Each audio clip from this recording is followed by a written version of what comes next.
Okay, all right. Well, good afternoon. Thank you for joining us on this webinar on Herodotus that is to support the new GCSE and A Level Classical Greek text cycle. We're going to start off with Professor Katherine Clarke, who is from St Hilda's College, Oxford, who's going to give us a bit of a intro context on Herodotus before we hand over to Andy Mylne and Rowena Hewes from Westminster School to talk about the GCSE and A Level set text selections. So, without further ado, I think I'll hand over to Katherine. Thank you. Great, thanks, Grania. Can everybody hear? Yeah. Yeah, okay, great. For a change, I hope a refreshing change. There isn't a PowerPoint for this talk, but I hope you'll find it clearly structured and we'll be able to pick out the take-home points quite easily. And of course, the whole thing is being recorded, so there's always the opportunity to go back if something particularly takes your fancy or seems interesting to follow up on. The first impression, of course, on looking across the passages set across the GCSE and A level prescriptions is that they're quite wide ranging. So I thought it might be helpful for this first section of the webinar to think more generally about Herodotus as a historian and to use examples from both the prescriptions to illustrate different aspects of his historical technique and persona. And hopefully that will give some hooks into the more detailed analysis of the set texts and also raise some ideas that people might want to come back to in discussion or in the questions. I'm going to take the cue really from the way in which Herodotus introduces himself in the very first sentence of his work, and that is that he is Herodotus from Halicarnassus. Herodotus from a city in Western Turkey nowadays, from Caria in the ancient world.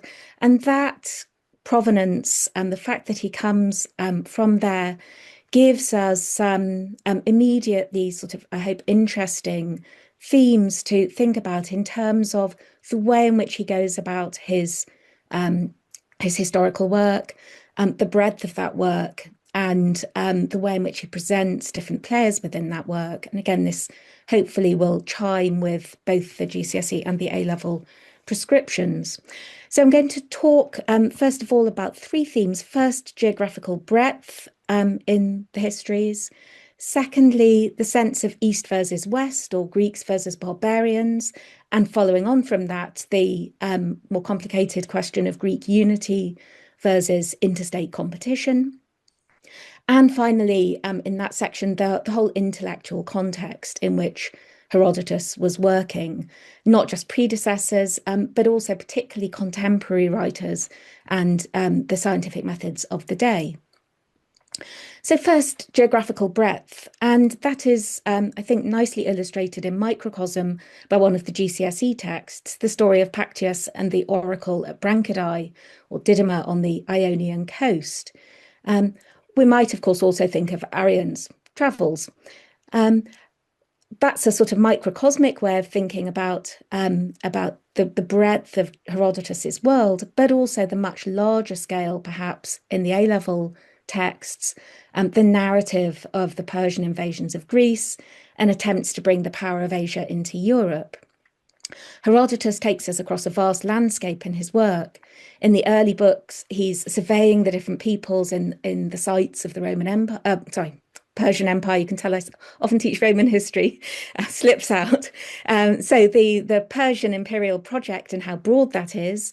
Herodotus is then thinking about a world that stretches from the source of the Nile to the land of feathers in the sky in the north, the west coast of Africa to the Indus in the east. And then in the narrative of the Persian Wars themselves, he's crossing a vast cinematic landscape of Asia, mapped out by rivers and mountain ranges. This is in the lead up to the A-level prescription. It's a really good text, I think, for reminding students that the Greek world, in the broadest sense, was no less extensive than the Roman Empire, and that's where Rome comes in. Greek authors themselves, of course, came from North Africa, and they came from all over Asia Minor, like Herodotus himself. They came from the Levant, places like Syria. And the canvas of what we might call Greek history was equally vast. Herodotus takes all of that in his stride. And I think there some of the relevance comes in that he doesn't come from the Greek mainland himself. He's used to a much broader vision.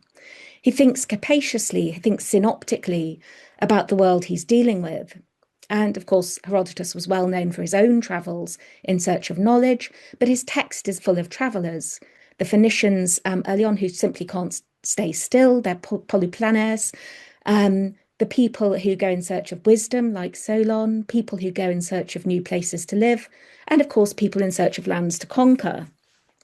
So we get a tremendous bird's eye view approach, as well as vivid vignettes, as Herodotus, the cinematographer, zooms in for the on the ground episode down to the finest detail. Again, we're going to see that in a moment. So coming from Halicarnassus, as he makes clear right at the very start, the first couple of words of his text immediately opens up the notion of a writer viewing the world from outside the confines of Greece itself and showing us quite how wide and wide-ranging it is. Second point about Herodotus's origins in Asia Minor also come through more specifically in his complex vision of East and West in the work.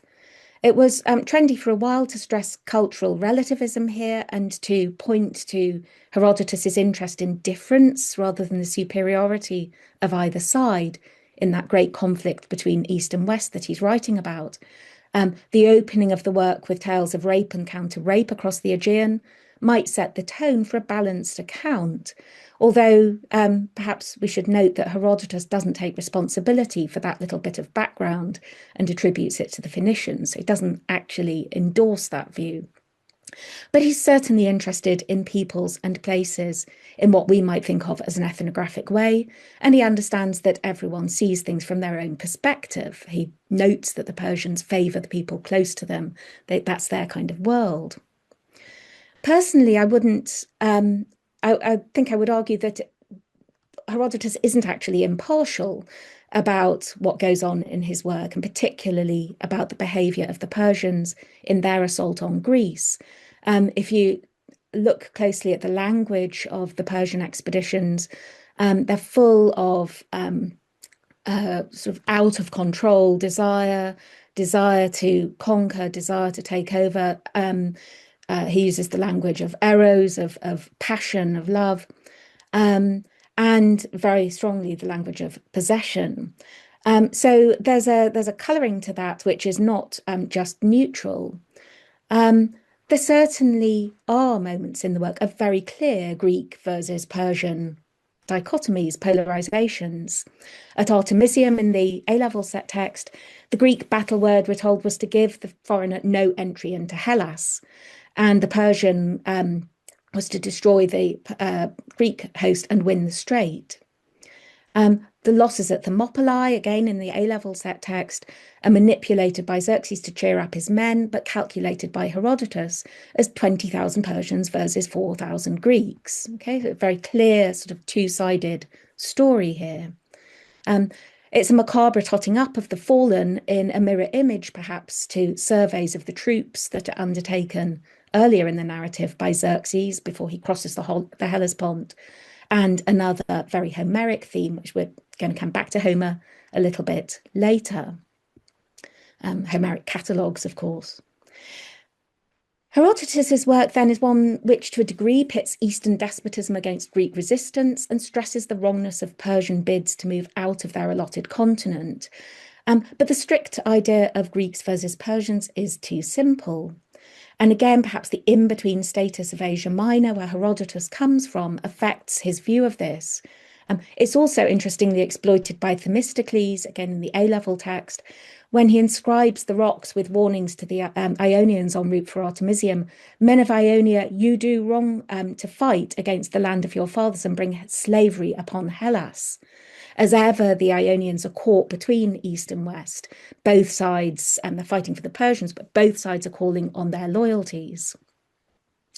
And even within the categories of East and West, or Greeks versus Persians, the unity of Greece is also pretty vulnerable. It comes through partly in terms of reference to states that Medides that go to the Persian side. It's not the case that all the Greeks stand up for themselves or for each other. But it also comes through, I think, in the way that not all the glory here in Herodotus's account goes to the self-proclaimed leaders of Greece. Obviously, Athens was very keen to stress its own leadership of a Greek cause after the event, and that's part of the mythologizing or explanation for its own imperial ambitions. But the A-level prescription here has lots of examples in which the Spartans are heroized, Leonidas is glorified. The whole Thermopylae episode operates as a lesson in Spartan valor. Leonidas and some other named Spartans are given glorious obituaries. As Herodotus says, he'd learned the names of all 300 of the fallen. That's quite a learning feat, and we'll come back to that kind of claim. He also gives detailed genealogies for the most significant of them, and again, a very Homeric element that we'll note a bit later. But at Artemisium, the tables are turned. It's a story of Athenian leadership and success, and an opportunity for another brief genealogy. The Athenians were the best of the day, we're told, and of them, the best was Clinias, son of Alcibiades. Which Greeks were the best is contested in the A-level prescription. And the question... Sorry, did somebody want to? No, I think it was just a mic that I will mute. Okay, fine. No problem. Thanks, Katherine. Okay. So the question of readership, I was just going to say, is something we might want to come back to. You know, how would this narrative come across to somebody in Asia Minor, to somebody in Athens, to someone in Sparta? How would they hear this? How would they read it? But it's important to note in any case that the idea of Herodotus producing for Athenian consumption is by no means straightforward, not least because of the way he questions Athenian brutality at the very end of the work with the crucifixion of Artaictes by the governor of Sestos. This is an absolutely brutal act by the Athenians at the iconic point where Xerxes had crossed the Hellespont. And it bodes rather badly for Athenians, for Athens' own imperial ambitions. Third thing I wanted to say about Herodotus's Asia Minor background, the fact that he comes from Halicarnassus, is also key to understanding, his intellectual context. A lot has been said in works about Herodotus about Homeric influences, and we are going to note them a little bit later. But it's also important to note contemporary thinkers operating in Asia Minor at the time. And there was quite an interesting and important article about 30 years ago now by Bob Fowler, reminding us that while Herodotus was labelled the father of history, he was definitely not working in splendid isolation. And there was lots of competition going on with other historians, not least Hecataeus, whom he mentions quite a lot in his work, lots of one-upmanship. And the whole scientific context of Asia Minor in the 5th century was also really important. The cosmologists, the philosophers, the medical writers of the Hippocratic corpus are all important here. And again, some very interesting works being done on this by Rosalind Thomas. The whole idea of proof and evidence is at stake here, and very much the world in which Herodotus is operating, as well as more specific ideas that turn up in Herodotus's text, e.g. environmental determinism. You know, where you come from matters, and it clearly does in Herodotus, so definitely did to the medical writers as well. It's also incidentally the age of the so-called prose revolution. Again, there's a really nice little Greece and Rome News survey by Simon Goldhill on that. The transformation of the opportunity for sustained explanatory narratives. Lyric poetry had long since made the past its territory, told stories of the distant and more recent past, but perhaps this was given a new boost and a new direction by the development of prose as a medium. And that might be something to think about. Ionia then was a hotbed of new ideas, and lots of Herodotus's thinking about the arrangement of continents and global symmetries are aligned here. Now, in the set texts, we see glimpses of this exciting world of historical inquiry in action. The Historia Epideixis, the display of inquiry that Herodotus announces his work to be in the first sentence. And examples from the set text are aplenty. the citation of evidence that he's interested in. Think about in the A Level text, the oracle in hexameter verse given to Leonidas, or the one given to the Euboeans about their flocks of goats. Flocks of goats, herds of goats, maybe herds. We can discuss the collective noun for a goat a little bit later. Also, the use of artifacts to prove the veracity of a tale. Thinking here of the stone lion commemorating the exploits of Leonidas at Thermopylae, or frustratingly, and this really is annoying, the chapter that comes after the GCSE Arian prescription ends, but seems to me a really important part of the tale and worth including in teaching if you have the time. The note Herodotus makes there that there was a little bronze monument to Arion and Tanarus, the figure of a man riding upon a dolphin. And the point there is clearly that Herodotus's story, however weird you find it, must be true because you could see the physical evidence with your own eyes. Herodotus presents himself as the best in the historical game. Elsewhere, he can correct the facts and figures that were offered by other historians like Hecataeus.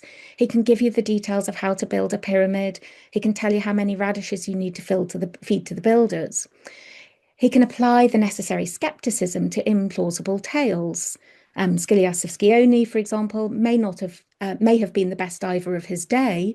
It's another swimming story like Arian's, but surely not good enough to swim underwater from Aphrodite to Artemisium.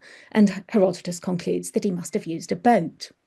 So again, the skeptical, the questioning historian, thinking about the evidence, thinking about how to prove what he's saying, and make it credible and make it plausible and make it the best account. All of this comes through on pretty much every page. The historian's world was both stimulating with all those pre-Socratic philosophers and fellow historians and aspiring medics around, and also competitive. The latter feature explains many aspects of both the GCSE and A Level texts. And if we move away from Herodotus's original world of Asia Minor and towards the likely world of his work's reception in mainland Greece, and think about possible contexts for that reception, it's almost certainly a world not just of reading, but of performance and competitive performance at that. The whole idea of competitive festival contexts, where being not only the best and most rigorous, most accurate, most discerning historian was at stake, but also being the one to captivate the audience most effectively, the best storyteller. That's the world we might imagine for Herodotus and his work to be on display. And lots of episodes in the set texts are precisely as described. They are episodic. They make perfect bite-sized entries into the GCSE anthology. They're micro-narratives that can be read as self-contained, ideal for the exam board, but also ideal for a competition piece. And some of the best ones probably were really well known to the audience, so they could be looking forward to hearing some of these stories. It's worth noting that some are actually technical digressions as well. The Euenius story in the GCSE text, not part of the main narrative at all, but just told on the side because he was the father of someone who was relevant to the story. On the other hand, as we'll see, micro-narratives, these little episodic gems, illustrate themes that hold together Herodotus's monumental macro-narrative. So they can be read as little self-contained competition pieces, but also connected to the whole grand narrative of Persian imperialism. So those are my sort of 3 points about coming from Carrier. I was going to move on now to think about some of the themes that come out of the set text and how those play out as on a small and a big level. Is it worth just momentarily stopping to see if anybody wanted to pick up on those 3 first ideas? You may not want to at the moment. Thanks, Katherine. If you would like to respond here or ask a question, feel free to unmute or pop something in the chat. Otherwise, we can sort of press I'll carry on, and I'll feed in questions if they arise. Okay, great. Okay, some themes that come out then and how those are sort of played out at the, as I say, the small and the big level. Firstly, moralizing themes, justice and revenge, for example, even years on. that the justice of Arians being saved, that's a kind of good thing to happen. The story of Euenius, where human justice to punish his failure to look after the sacred flocks with his blinding, doesn't align with that of the gods. So they eventually compensate him. That same misalignment between human and divine views of how things should be, what's just, what's right, is also there in the Pactius story.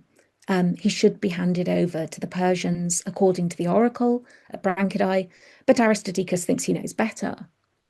And that sort of idea of moralizing, but also sort of misalignment between human and divine ideas of how things should be, is a much bigger theme throughout the histories as a whole. Misinterpretation, people are misunderstanding the gods, sometimes willful misinterpretation of divine will. I'm thinking here of key figures like Xerxes, king of Persia, who's constantly getting things wrong, misunderstanding dreams, visions, omens, oracles, or just deliberately ignoring his best advisors. It's all part of his arrogance, but it happens to others also, perhaps more innocently. People in the narrative who head off in the wrong direction to found colonies. They think they understood what the oracle meant, they got it wrong. And that sort of constant theme of misalignment between the world of the gods and the world of men. Another little idea just to throw in here, which is really more about just how this story is so engaging. We've got some starts of some themes, but let's just note in passing the incredibly engaging nature of the direct speech in the work, bringing the stories to life, and also vividly describing scenes. We're going to come back to that in a moment. These set piece descriptions then, which show Herodotus as competitively knowledgeable, but also a great storyteller. How's he drawing people into his narrative? Partly through these big themes of justice, partly through the way he tells the tale. And a couple of examples actually some of my favourite examples from the whole work. So it's lucky they're in the set texts. But from the GCSE story of Euenius, that beautiful description of Apollonia, where the flock sacred to the sun in the daytime is pastured beside the river Cone, which flows from the mountain called Lacmone through the lands of Apollonia and comes out into the sea by the haven of Oricum. A lovely little, very evocative vignette of that bit of geography. An example from the A Level text, perhaps at book 7, chapter 216, describing a little bit of sort of not this time a scene, but a little course of a path, which begins at the river Asopus, which flows through the ravine. The mountain there and the path have the same name, he says, Anopaia. This Anopaia crosses the ridge of the mountain and ends at the town of Alpinus, the Locrian town nearest to the Marlis, where you get the rock called Black Buttock and the seats of the Cecropes, and this is its narrowest part. Again, they're very, very detailed, very vivid storytelling, descriptive mode. And that, I think, those examples, one for GCSE and one for A Level, illustrates, again, a much broader classic Herodotean technique, which occurs throughout the work, of zooming in, as I said earlier, down to the finest detail. So that from this massively sort of broad bird's eye view, he swoops the reader down to the ground and immerses them in the scene of the action with the traveller's eye view. It's a very skilled thing to do. It's also very engaging. Okay, you can see this man is in a competition. He wants the reader on his side. He wants to take them along with him, or the listener.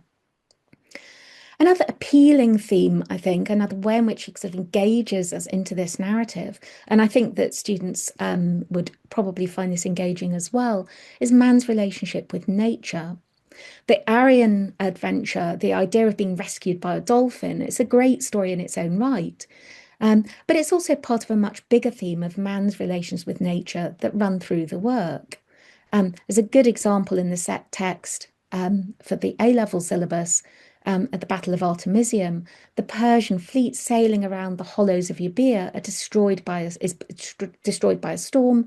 And as Herodotus says, all this was the work of heaven's providence, so that the Persian power might be more equally matched with the Greek and not much greater than it. pulling the Persians down to size through this storm. There's a much bigger idea at stake here, and probably don't have time to say too much about it right now, but if anybody's interested, we could come back to it in discussion. The notion that nature, and not just nature, but divinely infused nature, it's often described as to theon, the godlike thing, the divine thing, is used to mark out good and bad characters. So you can be aligned with the dolphin, you can be rescued by a dolphin, aligned with nature, as Arion is, or the Athenians, who are supposedly related to the North Wind, who helps them out from time to time, or the Scythians in the far north, who are described as allies of their rivers, or the the alternative proposition being pitted against nature as fairly consistently through the work, the Persians are. It's the Persians who turn water into land by crossing straits of sea. It's King Xerxes who whips the Hellespont. There's another huge theme there, which you can see again in microcosm in these little stories, but a much bigger theme that binds the whole text together, the whole narrative, and perhaps gives us kind of moral framework for who's actually, in Herodotus's view, on the right side. We could say that all of this is all about the historian, the teller of tales, and we might then wonder where that leaves historical truth. Again, that's something we might want to talk about. But the importance of the historian, the importance of the kind of the storyteller, I think is nicely encapsulated in one of the characters in the GCSE text, Arion, the singer of songs, symbolically wearing his singing gear throughout his dolphin adventures, even if that wasn't very practical.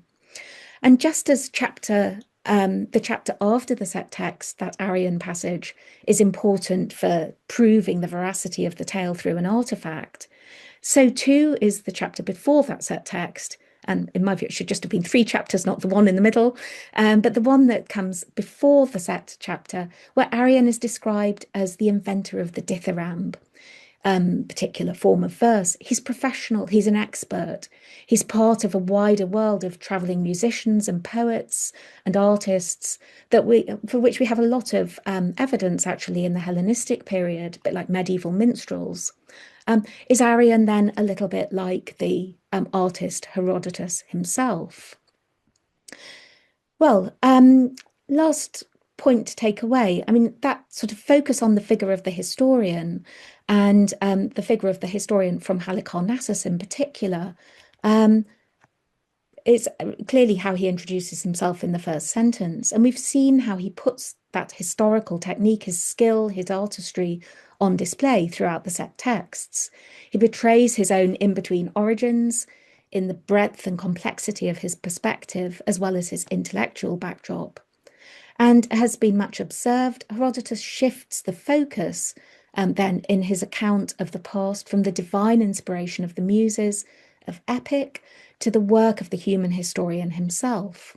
He doesn't invoke the muses at the beginning, he invokes himself, the human teller of tales. Throughout the Persian War narrative of the A-level text, we get lots of heroic, Homeric conduct as a major theme. The genealogies of key players we've already noted, the catalogue of troops and of the dead, the divine involvement at times. And of course, Homer is key to understanding Herodotus. We might note that that opening sentence may start with the name and the origin of the historian, but the explanation for why he's composing is a fundamentally Homeric project. It's so that the great and wonderful deeds of men, both Greek and non-Greek, may not become akleia, unfamed. Preserving the magnificence of human achievement, the kleia andron, the great deeds of men, and indeed on both sides of a conflict, is of course Homer's legacy, and very much in keeping with Herodotus's provenance, poised between East and West. But the new twist in Herodotus's Ionia of the 5th century is to make this not an epic poem, but a prose work of intricately woven micro and macro narratives and underpinned by the latest scientific methods, and so brilliantly and vividly told that it was more captivating and likely to win than all his competitors. Okay, I'm going to stop there. It's been a bit of a whirlwind tour of ideas. Sorry, especially without a sort of the comfort blanket of a PowerPoint. But I hope that that's given some things to think about, and I'll stop there for now. That was wonderful, Catherine. Thank you. And I know I set you quite an ambitious task of asking you to talk about the context. For whilst it is one text, ultimately we have got two different prescriptions here for the different levels. So thank you for managing both of those. We have had one question come in. Lisa has asked whether there is any evidence for the competitive performance aspect that I think you mentioned a little earlier on. It's so evidence, hard to say. I mean, we don't have documents saying that Herodotus performed at particular festivals or in any kind of festival circuit or whatever. But it is commonly talked about now as a possible venue for this kind of work to be delivered. Not the only context, of course. I mean, most ancient works have many lives, sometimes performed, sometimes read, sometimes both, sometimes small episodes. And think about Homer, sometimes small episodes. Presumably nobody sat down and listened to the whole thing. So I think that it's not so much that anybody can pick up an inscription and say, look, it says here Herodotus of Halicarnassus performed his histories at this festival in this year, but rather deducing from the nature of the work and other things that we know about sort of variety of delivery, that this is one way of accounting for some of the features of his work. It's not absolutely not to be taken as a kind of categorical statement of fact. Does that help a little bit? I think so. Okay. But if anyone has any other questions for Catherine, please do put them in the chat or raise your hand. So on that then, I think we might start having a think then about the GCSE set text selection, and I'm going to hand over to Andy. Hello, good afternoon, everyone. Thank you for turning up.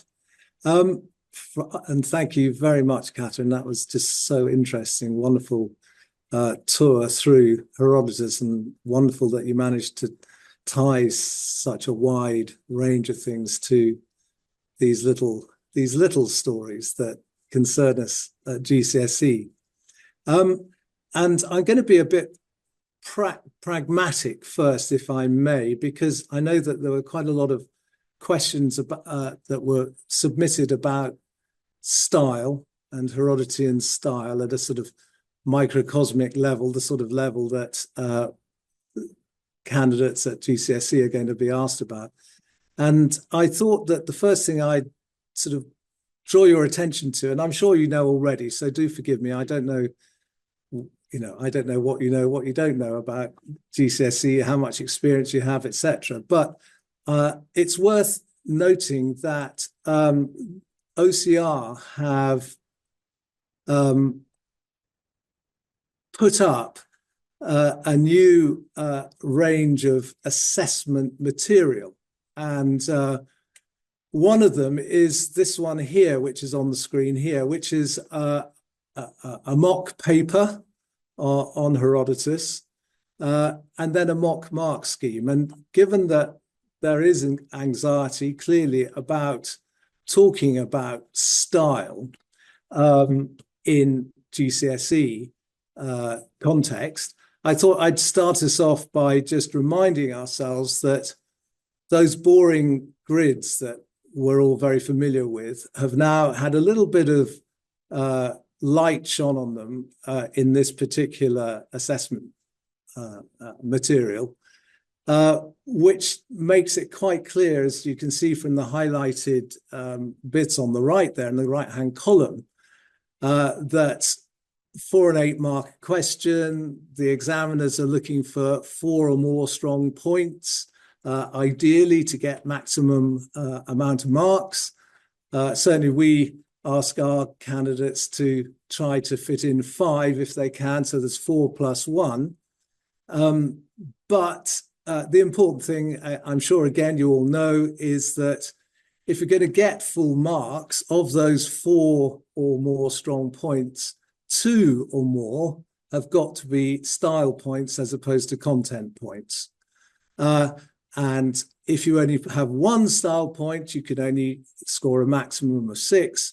And if there are no style points at all, you cannot score more than 4 out of 8. So you probably all knew that, but clearly it underlies a lot of the anxiety that quite a lot of us teachers have when it comes to teaching a prose author like Herodotus, how we're going to teach our pupils about the skill of talking about his style in the particular narratives and stories that we are looking at with our pupils.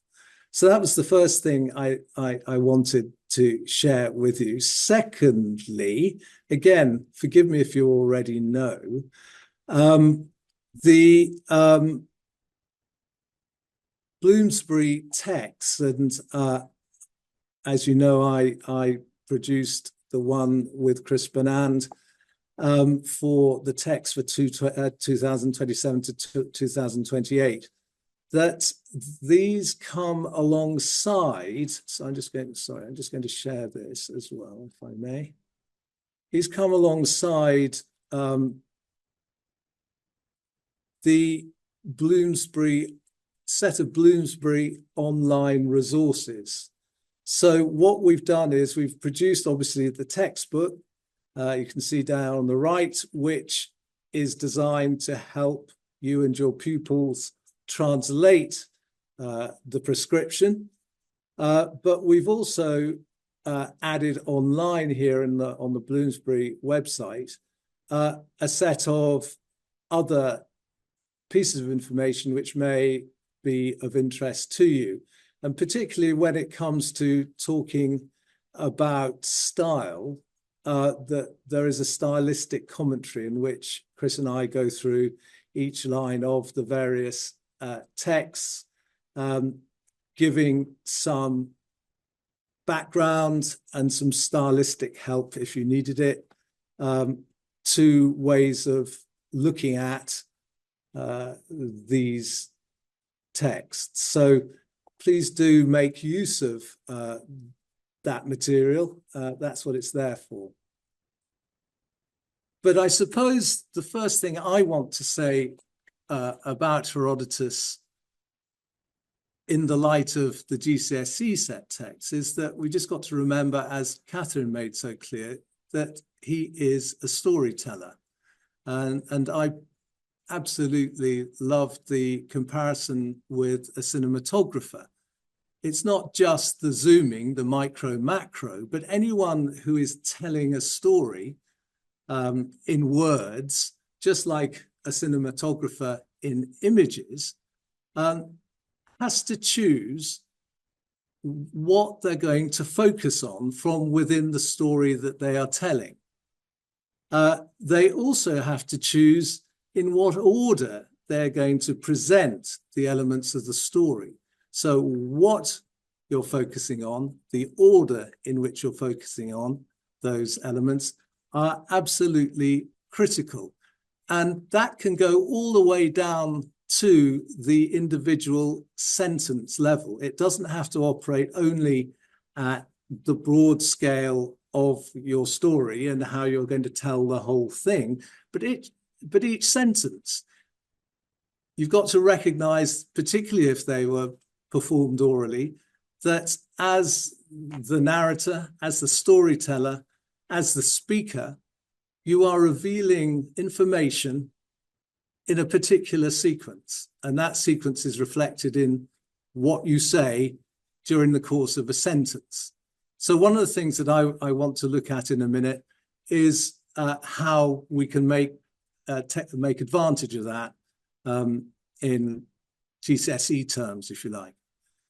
The other important thing which Katherine made absolutely clear is the interaction between narrative, i.e.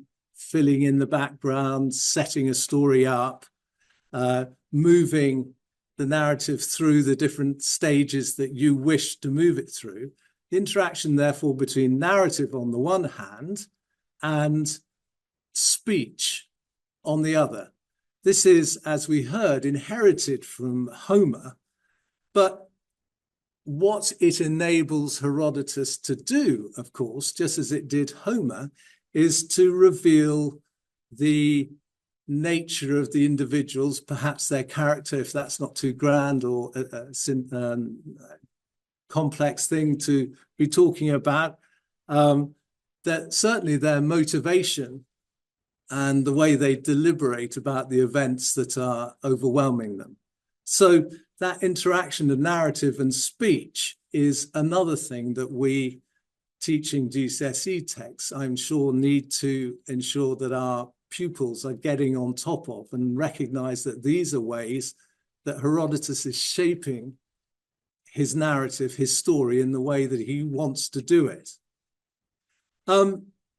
Then I wanted just to say quickly that to speak a little bit about word order. Now, in Greek, there isn't quite the same rigidity in word order that perhaps we associate with Latin, you know, that subject, object, verb sequence. It's not as rigid in Greek and Latin as it is in Latin. But nonetheless, I think it's worth thinking why Herodotus would choose to delay, for example, his subject in his sentence, why he'd choose to promote the verb of a sentence or that verb's object in front of anything else, why he chooses to separate an adjective from the noun that it's describing. These are all deliberate choices, and he's made them because he wants to deliver this information in this sequence. The nature of writing in prose, which again Katherine introduced us to, removes the narrative that the storyteller wishes to present from all other constraints. After all, it is not, you say exactly what you want to say in whatever order you want to say it, irrespective of everything else. It's up to you. You're making this choice. So if Herodotus has put the verb first, we need to ask ourselves perhaps why he's done that. There may be no particular reason, but it's worth thinking about. So a couple of general points with which I wanted to start. I hope you'll forgive me if I now project on the screen a set of extracts from the GCSE text, which I hope I can use for maybe 10, 15 minutes to talk about what I've just been saying about how Herodotus takes us through a story, how he presents the information that he does present to us in the order that he presents it to us. So these are the texts or the extracts that I thought might be helpful for us to take a look at together, and perhaps as a result get a better sense of things that we could be conveying to our pupils about how style, which means after all the way that an author presents his material, can contribute to content, i.e. what the material is. And the combination of the two things are what makes the story compelling, what makes it the best, as Katherine was saying, in a sort of competitive world. So I've got here the three extracts, one from each of the three stories. And the one from Arion at the top, I wanted to use to look at the way perhaps one can look at verbs in a stylistic way, particularly the choice to present those verbs in the tense that they are presented in, bearing in mind also the aspect of the tenses that are used, particularly when it comes to participles, because one of the problems of any literary narrative is conveying things that are happening at the same time. Because inevitably, as you write them down, they're going to occur one after the other. An aspect is a brilliant way of enabling us, the audience, to distinguish between events that actually are happening simultaneously from events that are happening sequentially. So aspect 2, and thirdly, the way that the position that verbs can be placed in and how that might contribute to it. So in this first passage, we've got Arion and the sailors, the hoi porthmace there in the second line, confronting one another. So Arion, having recognized this, i.e. that the prisoners were plotting against him, was begging, presenting to them his money, but beseeching them for his life. Indeed, he didn't persuade them, but they instructed him, the sailors, either to do away with himself so that he could chance upon a tomb on land, or to leap into the sea as quickly as he could. Pushed into a state of perplexity, confusion, Arion begged them to allow him, having stood in all his finery on the benches at the back, to sing. And having sung, he promised he would do away with himself. He would finish himself off. So we've got a whole load of verbs, a whole load of things going on, and the to and fro. Notice every sentence begins with a different subject, and even the second sentence starts with the negative ukun der epeithen, that's Arion, and then the positive, but they instructed him, did what are they called? The sailors. So the toing and froing here is very important. This is someone begging for their life, after all. And in yellow there, you will notice those verbs are all imperfect, the finite verbs, eliseto, epeithen, ekeluon, hupedeketo at the end there. The imperfect indicates that this is going on all the time. This is an extended, continuous process. It's not just, a game of chess where one person plays one move, we wait, and then the other person plays another one, and it's two individual actions. But this is something that's almost a shouting match going on here. One characterized by beseeching, elesito paraitumenos, promising, hupedeketo. The other, that simple word, ekeluon, just telling him. So tenses are very important. And if you look at the highlighted in yellow participles in line 1 there, pro ies and paraitumenos, they're both present tense. So the aspect of those participles is continuous.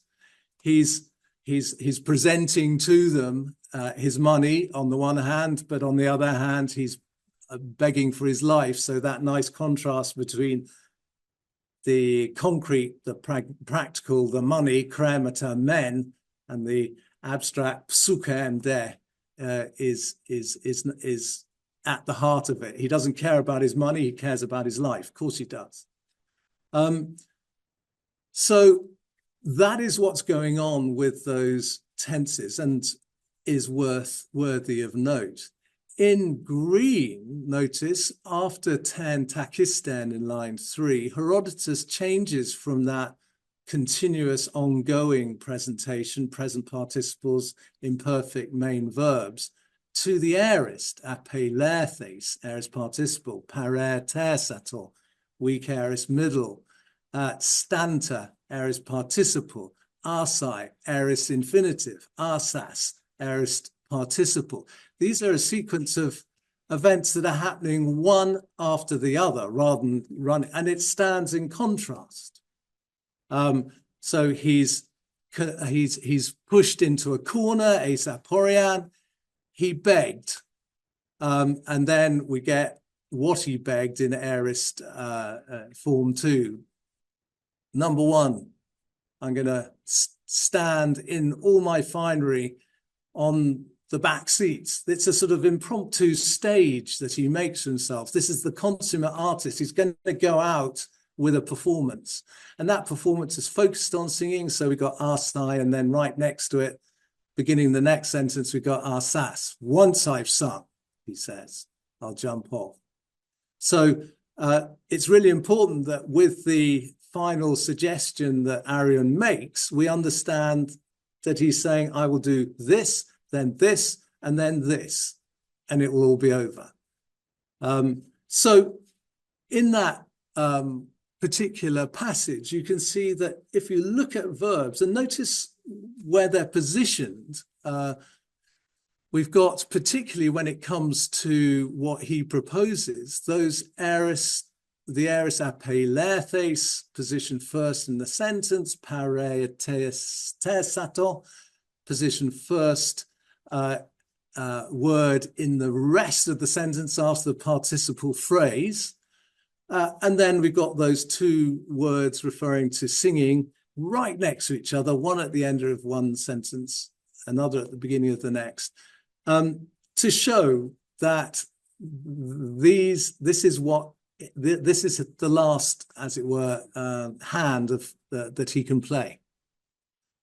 In turquoise there too, we've got what it was that the sailors told him. Dia cresta he auton, ekperdan eisten thalatan. Those 2 infinitives, obviously dependent upon ekelion, dia cresta and ekperdan, they're put first word, because for the sailors are saying, either kill yourself now or jump off. It's brutal. If you kill yourself right now, then we can at least give you a tomb. If not, get a move on. And the last word of the sentence, ten takisten, as quickly as you can, is only reinforcing the brutality. So the position and the choice of those 2 verbs in the infinitive is crucial. That's what we hear first, just like what Arion heard first. Either kill yourself or jump off. So that's verbs. If we look at the extract from Euenius there, we've got here this crucial element. Whatever you're teaching your pupils about style, and it doesn't matter whose style, which words you choose and where you put them are absolutely fundamental. Great storytellers do it instinctively, don't they? They don't necessarily have to sort of work it out. But if it's obvious, it doesn't reduce its value as a point for a pupil to make in their response. And here we've got a moment where the gods are responding to the fact that the people of Apollonia have blinded Euenius for letting the holy flocks be decimated by some wolves. And they said, unjustly, the guard of the holy flocks, Euenius, of his sight did you deprive. We set the wolves on them. Not will we stop avenging that man until you pay compensation, whichever it is, he himself chooses. But these things being done, ourselves will we give to Euenius a gift of such a kind that, having it, many of men will think him happy. Obviously, very awkward translation, but obviously I'm trying to show that as this is read out loud, performed, or whatever, the first words are the words that take so much weight. Adikos doesn't need any explanation, but it's the first word they said. And notice how the pronoun hermes is used. We don't need to use the pronoun when we've got ephor, mer, samen, but they've said, it's us have done this. In other words, there's divine causation here. There's something going on which is more than Euenius, and they haven't realized it. And they've said, we are not going to stop. And notice U coming first, and it's got the proteron before we actually get to pausomata. And the proteron is picked up by the other word meaning before, which is print. So that repetition is striking. So not before will we stop, before you pay compensation. And then notice in Greek there, the two uses of such an important word, autos, emphasizing in this case the subject, autos he, autoi we, ourselves. In other words, the gods are saying, listen, mate, this is not about you, it's about Euenius and it's about us. Until you do what you have to do, this is not going to change. We've then got the choice of the word dorsomen, fair enough, well, that's not so unusual, but notice how dorsomen and dosin, you don't need, if you give something to someone, you don't need to say that you're giving them a gift. But that extra addition of the choice of dosin along with dorsomen, and notice how they are framing euenio, shows that Euenius is the beneficiary of their of what they're going to do. So choice of word, position of word, absolutely central. And I think that little passage is a reasonable illustration of that. Very quickly, because I'm aware of time passing, the third passage here, from the respect for suppliants, picks up on another of the things that Katherine spoke of, the inheritance from Homer of the fundamental element to any story which is provided by speech, whether it's direct speech or indirect speech. But here we've got a god and a mortal having a slanging match. And that's fun in its own right. But it's important to acknowledge that just as in tragedy, you get people repeating what the person they're speaking with says, either to rebut it or to emphasize it. So we've got that here. And in yellow there, notice the beginnings of each of the three comments. The first is the god, oh, most unholy of humans. What or why are you daring to do these things? Are you uprooting these suppliants of mine from my temple? And Aristodicus wasn't at all perplexed, and he said to them, my lord, you yourself are helping suppliants in this way, but the Cumaeans you order to hand over a suppliant. And the god again responded to this, yes, I do give that order, so that you lot, because you've been impious, may die more quickly. And so that you do not in the future come to the oracle about handing over suppliants. So we've got three different little speeches. Each one, the first words are very telling. The anger of the god in anorsiotate anthropon, the sort of smug, arrogant, false respect of Ornax from Aristodicus, smarty pants Aristodicus, and then nigh Keluov, almost colloquial, yes, I am ordering you, picking up the Keluase at the second last word of the previous line. So this is like, this is speech in reality. And woven through it all in green there is, of course, the whole issue of a suppliant, and the suppliants are at the root of the whole story, and what you do with them. Do you do Do you do what you're told by a bigger, more powerful bloke, human, or do you do what you feel you ought to do in terms of religion and divinity? And the word is repeated, of course, in all of that.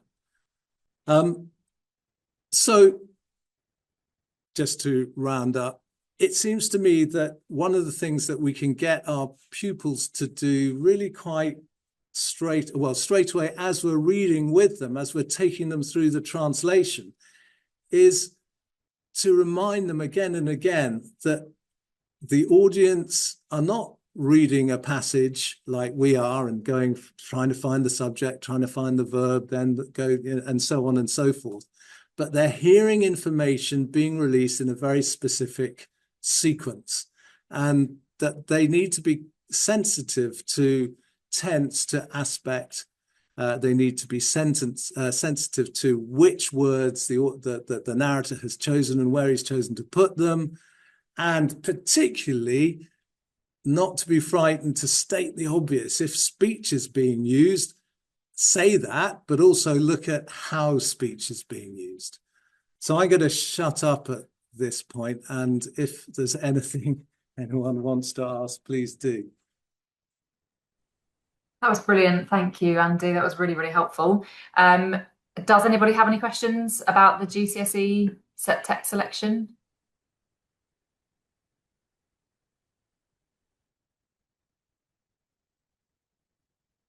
If you do, feel free to pop them in the chat. But hopefully that's a really useful starter for 10 for you if you are just sort of getting into the GCSE selection. Okay, so we will then turn our attention to the A-level selection. And Rowena, over to you. Thank you. Thanks very much. And I'm sure I'll be drawing loads on what Andy and Katherine have had to say, and hopefully not repeating myself too much. The GCSE specification obviously has these short stories, and the A-level could not be further from that. So book 7 and book 8, these monumental passages from the histories, which in a way, I was talking to Andy about this, the story of Thermopylae is almost so famous that it's hard to see the wood from the trees when you're teaching it, because we all know the story. Well, as teachers, we know it really well, but our students have probably come across it before. And it's hard to go down into that granular level when it's so iconic. I know one of the questions in advance was about how to engage students in the main themes of book 7 and book 8. So I'll pick up on some of the ideas that Katherine sort of mentioned, specifically for book 7. So it really has that, if we're trying to engage students in it, it really has that epic quality to it. So it's the culmination of book 7. We've been building up to something monumental throughout book 7, and we've had this development in the figure of Xerxes and beginning his expedition into Greece, and the characterization of Xerxes that has developed over that time. So we really have this strong sense of Xerxes as a sort of epic figure or tragic figure almost, and it kind of, we can bring in themes from both Homeric poetry and tragedy to kind of address Xerxes. And I suppose his appearance in the Persians, Aeschylus's Persians as well, is a really interesting counterpoint to the presentation of Xerxes in Herodotus.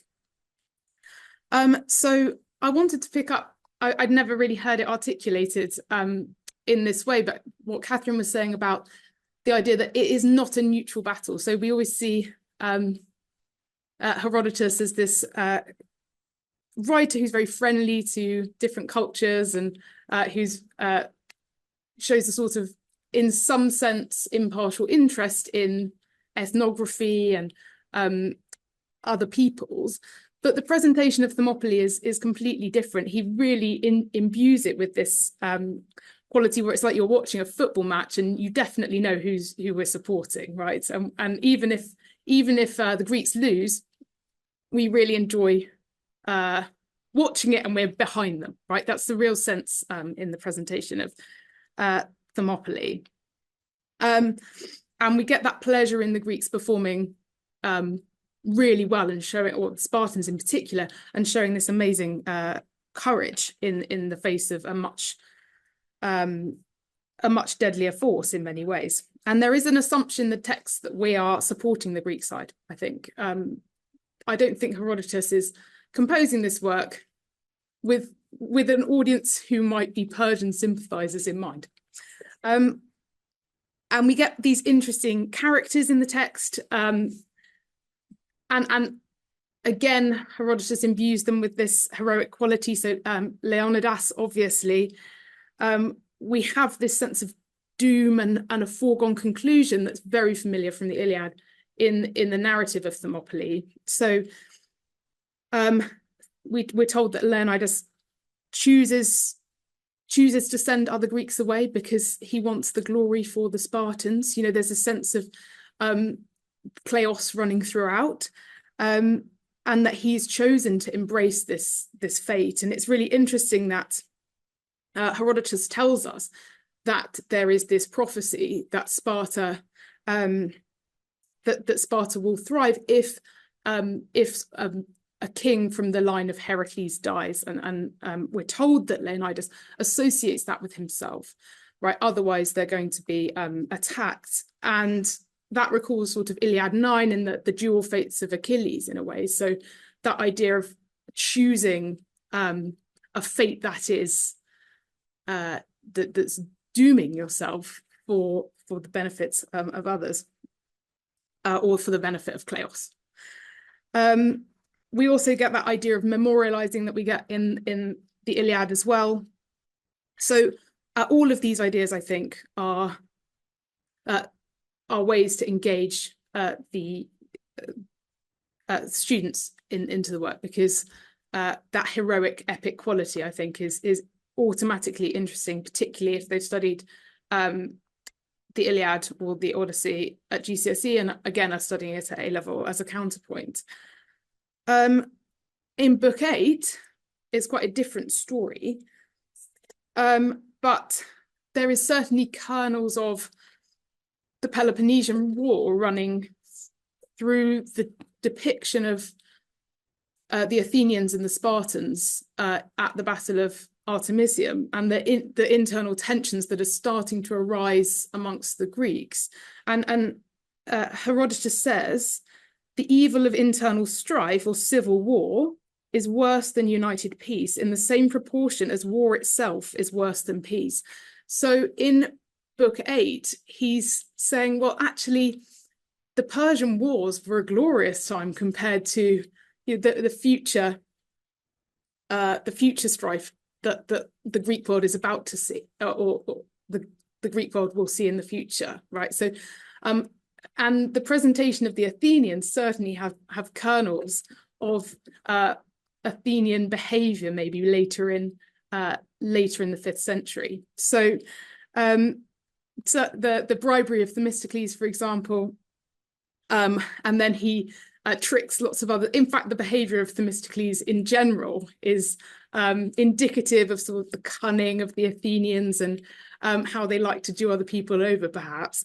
And I think that's a really interesting way into looking at book 8 through how it relates to later events in the 5th century. So if teachers have the time, that's a really interesting way into looking at the Battle of Artemisium and the Greek world from a later perspective, right, and projecting onto it what happens later on in the Peloponnesian War and the developments that lead to the Peloponnesian War.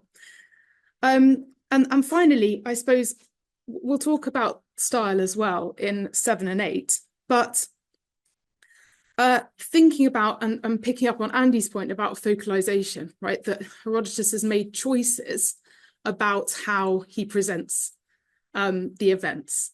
And again, we're so used to the presentation of Thermopylae that it's tempting just to see that as a given, right? The events as they are portrayed, as the way things really happened. But of course, Herodotus is presenting a certain take on it, and he's chosen to direct our attention in certain ways. And I think at a granular level again, thinking about, well, in each sentence, what perspective is Herodotus taking? Whose perspective are we taking? That's a way into talking about the style. We're not talking about Cicero, so that's a way into talking about the style that follows Herodotus' own narrative in a way. Again, and focusing on geographical detail, and I know that's not something we're necessarily used to doing in texts, but Herodotus gives us so much topography. He allows us to visualize where we're standing at each point.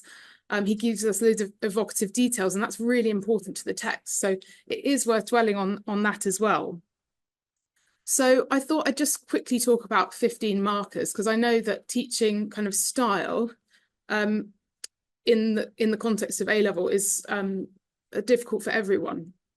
And I think we're partly kind of fixated on style because it's something that we know students can write about. It's something concrete.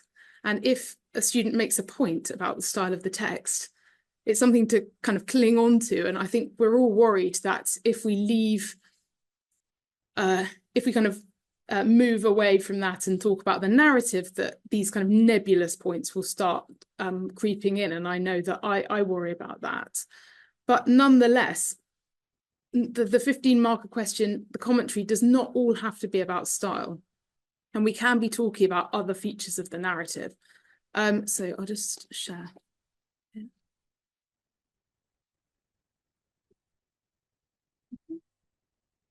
Sorry, is this?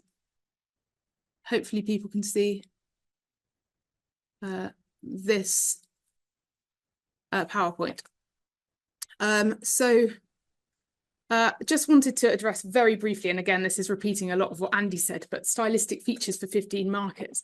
So not every point has to address the style. Every point has to talk about the Greek and provide a translation of it, but it doesn't necessarily have to be talking about a rhetorical technique all the time, right? So that takes some of the pressure off, I think.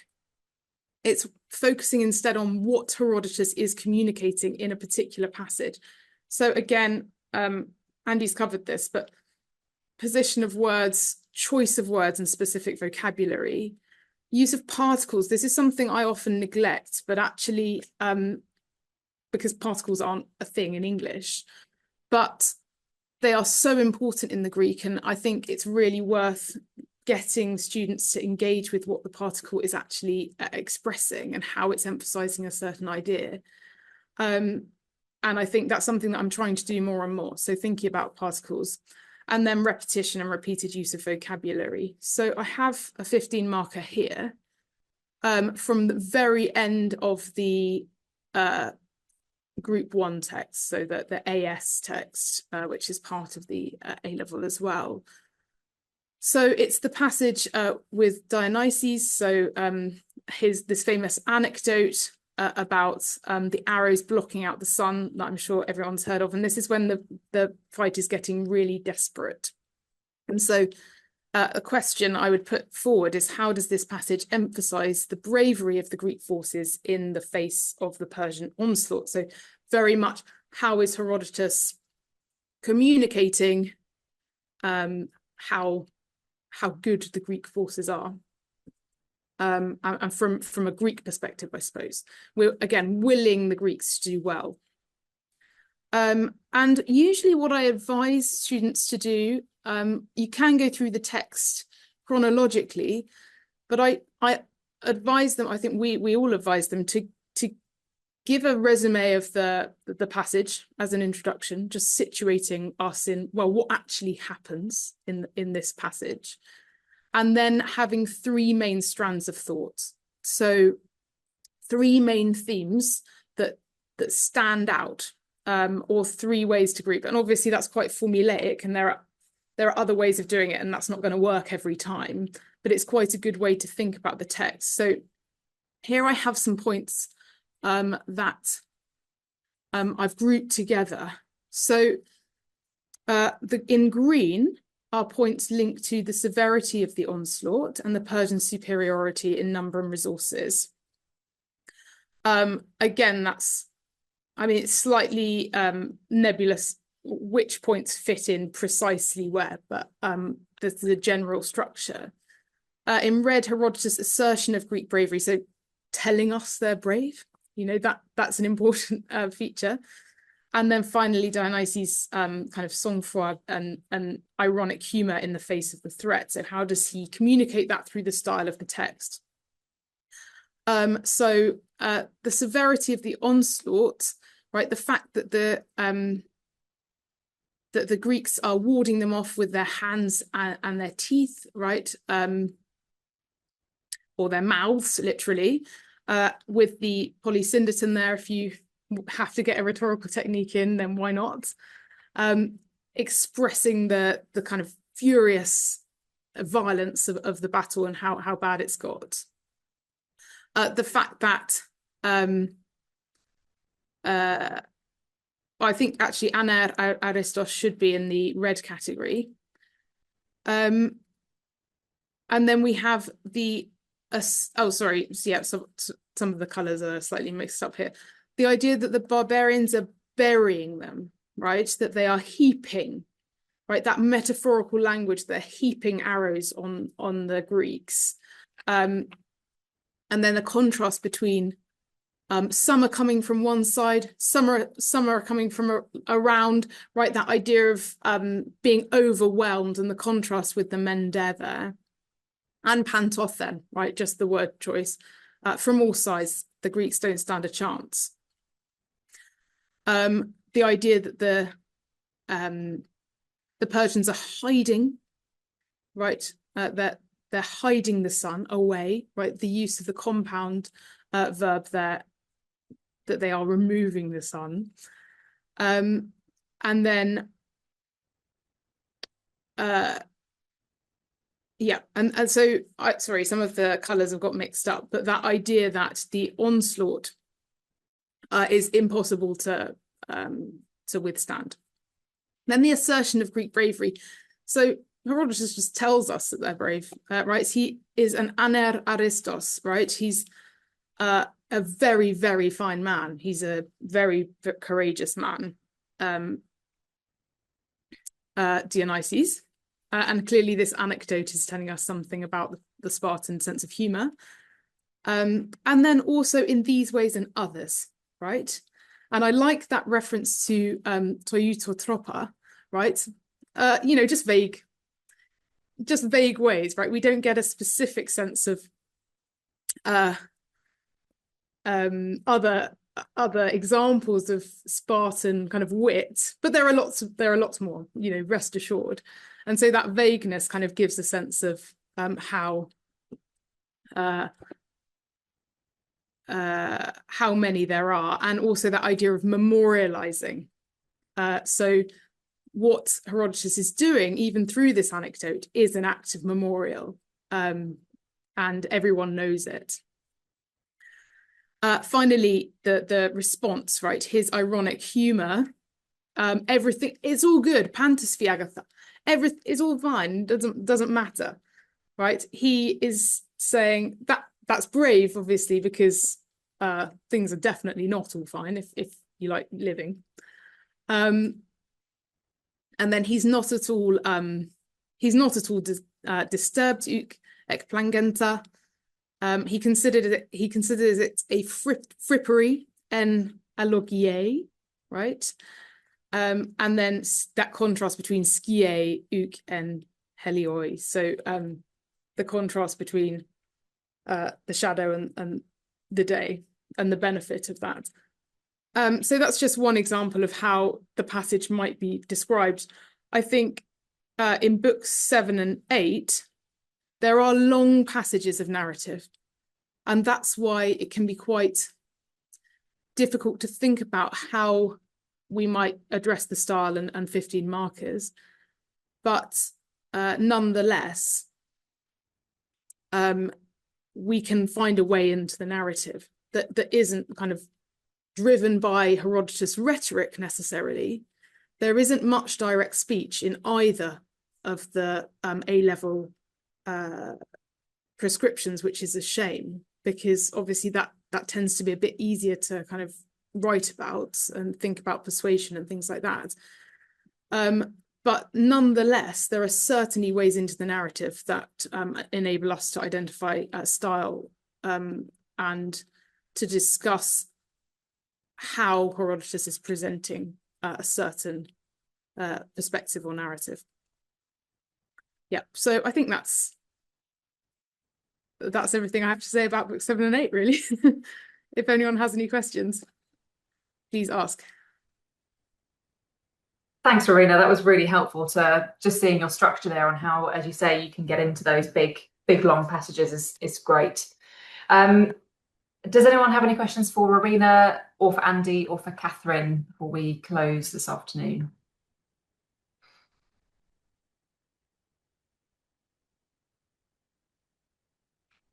Okay. All right, well, I think we will leave it there then.